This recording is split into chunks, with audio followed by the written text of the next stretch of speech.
27 मार्च 1977 एक आम दिन की तरह Pan Am flight 1736 Los Angeles से उड़ान भरकर कैनरी आइलैंड जा रही थी और उस दिन प्लेन में 380 पैसेंजर्स मौजूद थे और 16 क्रू मेंबर्स भी सवार थे। उसी वक्त इस फ्लाइट के कुछ ही दूरी पर एक KLM फ्लाइट 4805 भी एम्स्टर्डम से उड़ान भरकर कैनरी आइलैंड जा रही थी और इसमें 234 पैसेंजर्स और 14 क्रू मौजूद थे। KLM की ये फ्लाइट पैन एम से आगे चल रही थी और दोनों फ्लाइट्स कैनरी आइलैंड की तरफ बढ़ ही रही थी कि 1:15 के करीब कैनरी आइलैंड के एयरपोर्ट के टर्मिनल पर एक खतरनाक ब्लास्ट हुआ जिसमें एक आदमी घायल हो गया और पूरे एयरपोर्ट पर शोर मच गया। इस हादसे की वजह से कैनरी आइलैंड आने वाली सभी फ्लाइट्स को एयरपोर्ट अथॉरिटी ने लॉस रोडियोस एयरपोर्ट डाइवर्ट किया। ये एक छोटा सा एयरपोर्ट है जहाँ सिर्फ एक रनवे है और एक बड़ा टैक्सीवे है जिसके साथ जुड़े हुए और छोटे छोटे टैक्सीवेज भी है। इतने छोटे एयरपोर्ट पर जहाजों को तो लैंड कराया गया लेकिन सभी जहाजों को टैक्सीवे पर ही खड़ा कर दिया गया था जहां पर KLM 4805 और पैन AM 1736 भी मौजूद थे।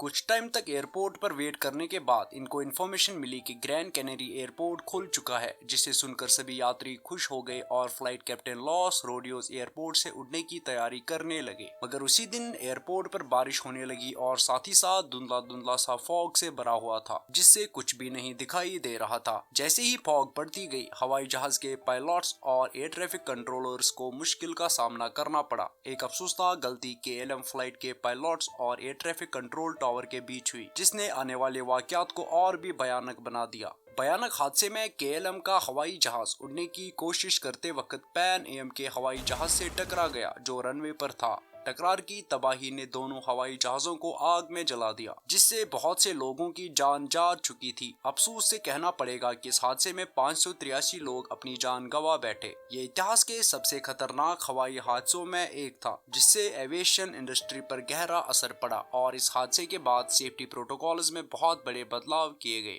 इस हादसे की जांच के बाद ये पता चला कि पायलट्स और एयर ट्रैफिक कंट्रोलर्स के बीच बेहतर कम्युनिकेशन न होने की वजह से इतना बड़ा हादसा पेश आया। इस हादसे के नतीजे में हवाई अथॉरिटी ने पूरी दुनिया में सख्त सेफ्टी मेजर्स लागू किए जैसे कि बेहतर ट्रेनिंग, स्टैंडर्ड फ्रेजियोलॉजी और इमरजेंसी सिचुएशंस के लिए बेहतर प्रोसीजर्स। अगर आपको मेरी वीडियो इन्फॉर्मेटिव लगी हो तो लाइक और सब्सक्राइब जरूर करना। बहुत बहुत शुक्रिया।